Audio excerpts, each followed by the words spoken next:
Welcome back, our viewers. As we promised at the beginning of the show, we are going to talk today about the service industry. What's the service industry? Why it is important for the Egyptian economy, and how should we develop the service industry? That would be our second topic for discussion for today with our dear guest in the studio, Dr. Yasser Othman. He is the Total Quality Management Consultant. Hello, sir, and thank you very much for joining us. Good morning. Good morning, Dr. Yasser. First, define to us what is a service industry. Okay. Now we are living in an era of end of bust industrial age. The traditional industries are nearly at the end. Most of these industries are now standardized, so we can produce the same product in Vietnam, in Korea, in the United States as the same, and so it's not worth doing. So the world now is moving toward the service industry, which means that we can make services available for everyone, everywhere, and easy to use, and to get benefits from it. Before, maybe 25 years, 30 years, we used to think that services are free and services are not profitable. But now services are profitable. Because when we speak about services, we speak about tangible services like healthcare, education. We speak about non-tangible services like tourism, so it's industry. All services now are becoming to be industries. And so they have to provide profit and to support the economy. This is the new trend in the economy. Yes. Dr. Othman, to what extent the service industry now is becoming important to the Egyptian economy? Service industry must be one of the solutions for the Egyptian economy. Alongside the small services, the small industries and these things, we have to focus on service industry, such as tourism, for example. It's an industry, and we can profit a great deal of it. Healthcare industry is very important, and education. What do you mean exactly here by service care industry? Healthcare service industry. Like what? Like what? Like when someone goes to the hospital, usually we think it's not profitable. It's profitable. Indeed. Not only for the hospital, but for the whole society. If we cut the cost of the healthcare, if we cut the waste in the healthcare, if we cut the recycling of the healthcare. What do you mean by waste in healthcare? Waste in the medicine, for example. Carrying out non-required operations. What do you mean by recycling? We mean by recycling that you don't have to go back to the hospital again for the same thing, for the same condition. For the same condition. Only one time is enough. And this one will cut the cost. And when we cut the cost, it's usually we increase the profit.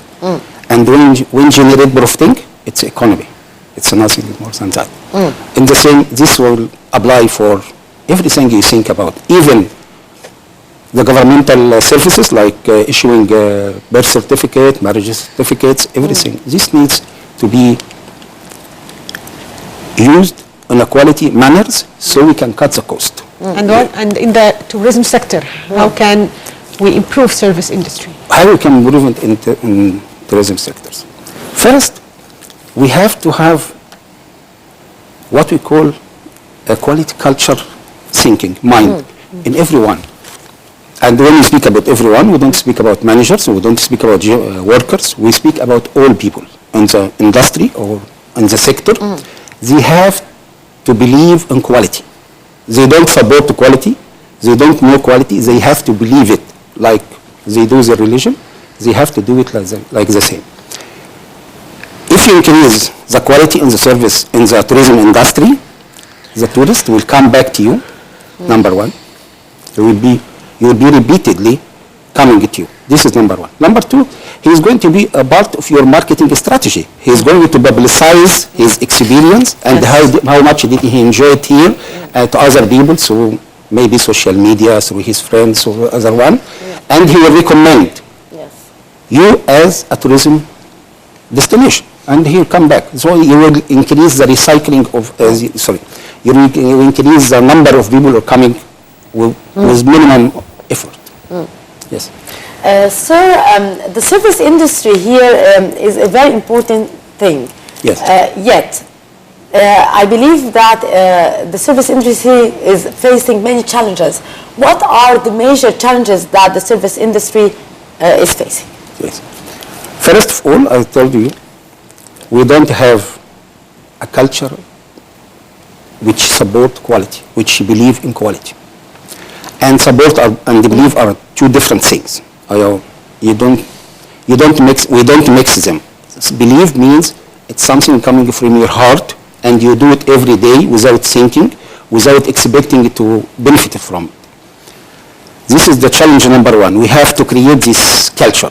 Number two, we have to train employees what is quality and how to carry it as they carry their day-to-day habits, as they have food or drink or something. It's something you don't have to think about. You have to carry out. Number three, we have to cut the costs out, use it to see where we can cut the costs, where we can eliminate waste, where we can eliminate recycling of the shops, and then we can have a quality cultural which support the quality, which believe in quality, and we can get profits from it. Yes. So how can we develop the quality of service industry? To develop a quality in service industry, you have to think mainly what is your customer needs and what is your customer requirements. And when we speak customers, we speak about two types of customers. One is the external customer who is receiving the service, and the other one we call internal customer, and he is the one who is developing and delivering the service. To think about one of them only, it's not good.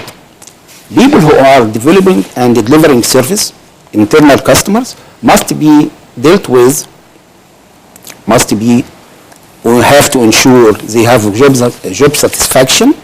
And when we speak about job satisfaction, we don't speak about financial wise, meaning salaries, bonuses. No, we speak about everything in the working environment.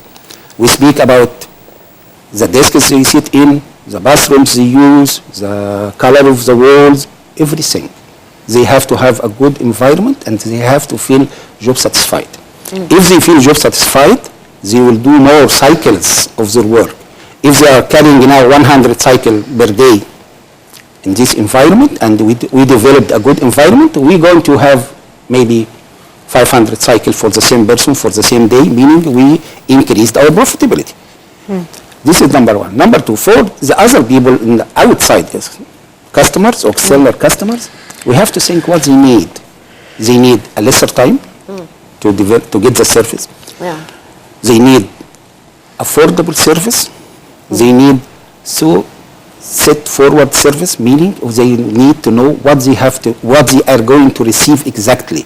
We don't go say, okay, let's go for the pyramids. Okay, and then what? For a tourist, for example. And then what? He is not going to do anything. He has to know what he is going to have exactly, and at what cost, and at what time, and he has to be measured afterward to ensure that he is satisfied with the service and to ensure he is satisfied with these 4 or 5 elements.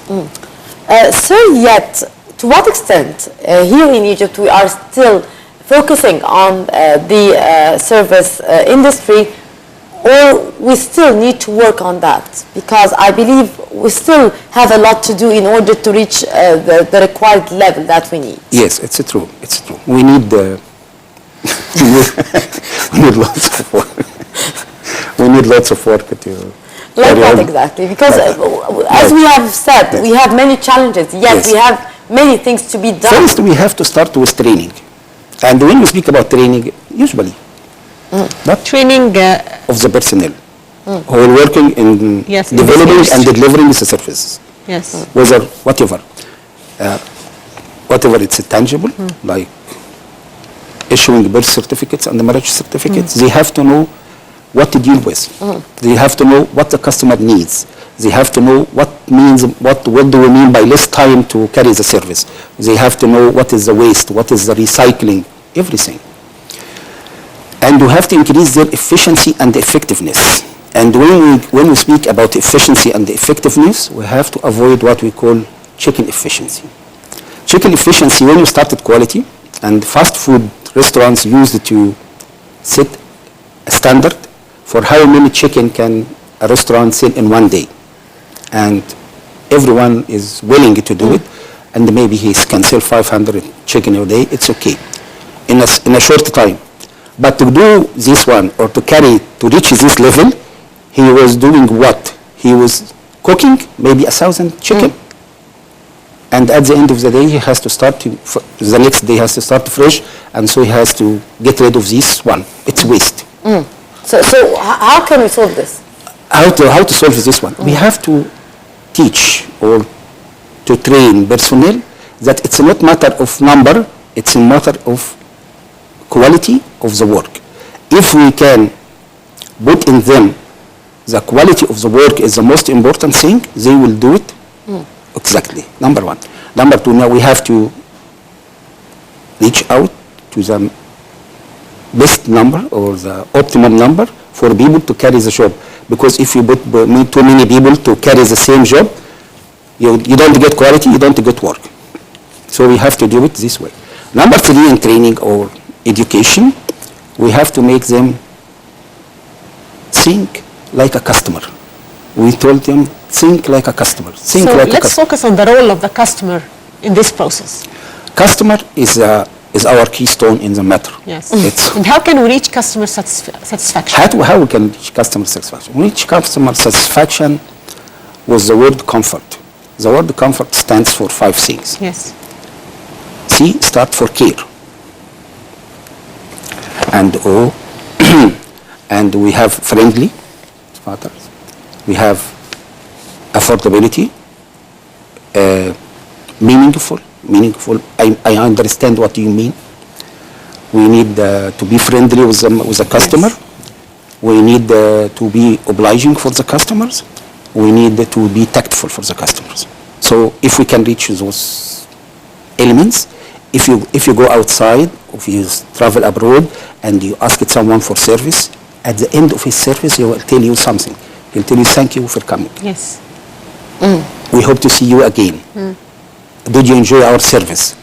Those things are reaching out for customer satisfaction.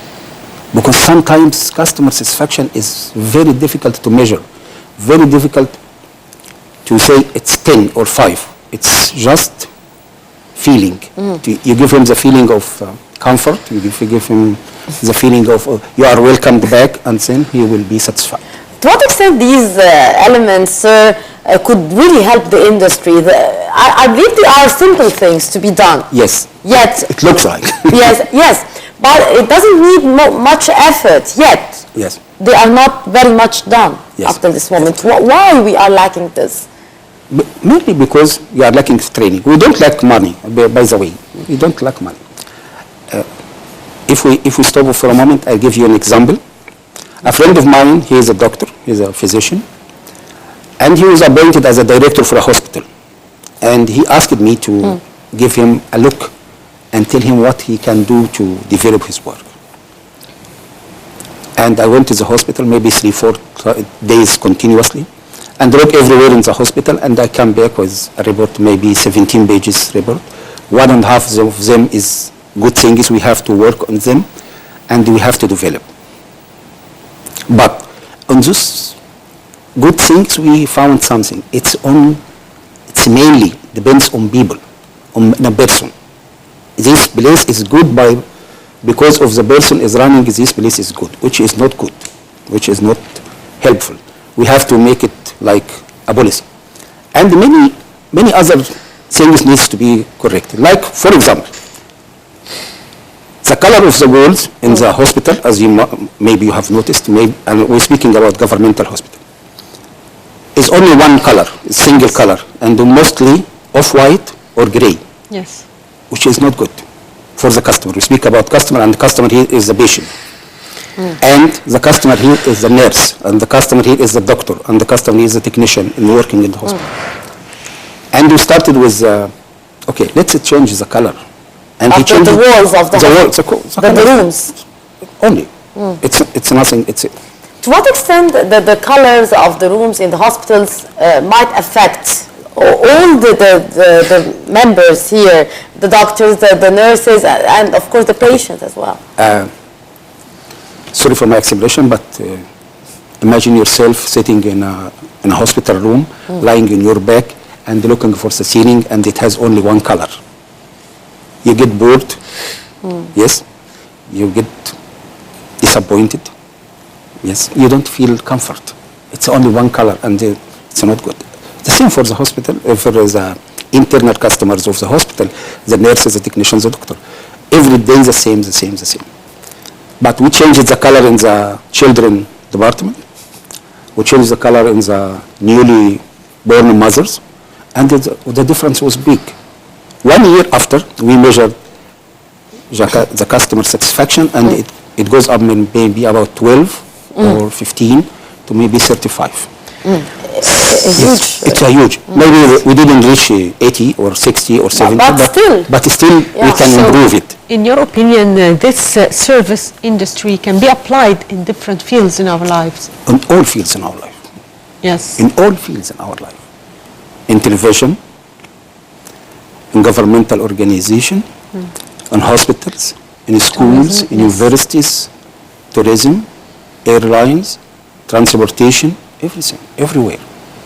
And it's easy to carry out. So do you think that we have good calibers in this field who are ready to train people? Yes, we need, like you said, a good caliber to train. We need a very good, we need two things. First, we need training. Two, we need rules we need to put rules to motivate the one who do it and to punish one who doesn't. We have to do it like this way. For example, in the street of, when I come tomorrow, when I'm coming this morning, there is no signs. I know the road, but there is no sign. You mean signs on the road? Signs on the road, yes. It's a part of the quality of the service, of the road. Yes. But I saw a very nice one, maybe because my eyes now can look to find the bad and the good things. When you're coming to El Gala Bridge, to turn right to go to the over Gala Bridge, you'll find a small sign. Yes. Goodbye. Goodbye and have a good day, something like this one, Doki District. It's a very simple one. But it gives you a meaning as a customer, as a user for the road. Those people are caring. Even I couldn't find a sign saying, okay, this is a Gala Bridge, but this one is good. Yes. This one is good. It's small things. It's small things. And always change starts with small things, but continuous. So we call quality is continuous improvement. Quality is continuous improvement. You build something and you continue on it. You build something and you continue on it.